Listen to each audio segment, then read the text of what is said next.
হরতাল সফল করার মাধ্যমে সরকার পতনের আন্দোলন ত্বরান্বিত করবে বিএনপি।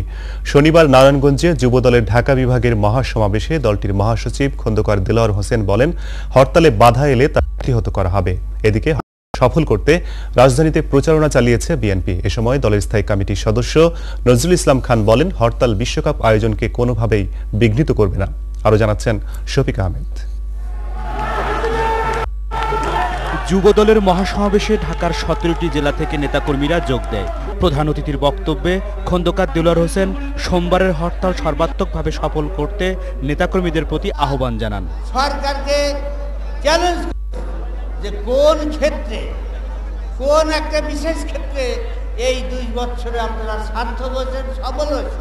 এই গণবিরোধী সরকার সকল ব্যক্তি, সকল দল, সকল গ্রুপকে আজকে এই গণতন্ত্রের লেবাসদারী স্বৈরাচারী সরকারের পতন ত্বরান্বিত করার জন্য ঐক্যবদ্ধ হয়ে বেগম খালেদা জিয়ার নেতৃত্বে সংগ্রাম করতে। হরতাল প্রত্যাহারে সরকারি দলের নেতাদের আহ্বান প্রত্যাখ্যান করেন বিএনপি মহাসচিব। অতীতের হরতালগুলো যেমন প্রতিহত করার চেষ্টা করেছে এই স্বৈরাচারী সরকার, যত বাধা আসুক, যত অত্যাচার আসুক, যত নির্যাতন আসুক, আমরা যারা জাতীয়তাবাদী আদর্শে বিশ্বাস করি সমগ্র জাতি ঐক্যবদ্ধ করে আমরা সেটা মোকাবেলা করে জনগণের অধিকার, মৌলিক অধিকার, মানবিক অধিকার, গণতান্ত্রিক অধিকার, বাঁচার অধিকার আমরা প্রতিষ্ঠিত করব। এদিকে হরতালে জনসমর্থন আদায়ে রাজধানীতে লিফলেট বিতরণ করেন বিএনপি নেতারা। এ সময় পুলিশ বাধা দিলে বিএনপি নেতাকর্মীদের সাথে হাতাহাতির ঘটনা ঘটে।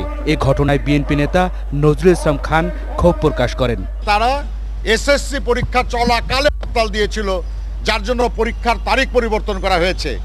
সেই দলের লোকের নেতাদের মুখে বিশ্বকাপ শুরু হওয়ার 10 দিন আগের হরতাল বিশ্বকাপকে বিঘ্নিত করার চেষ্টা, এ কথা মানায় না।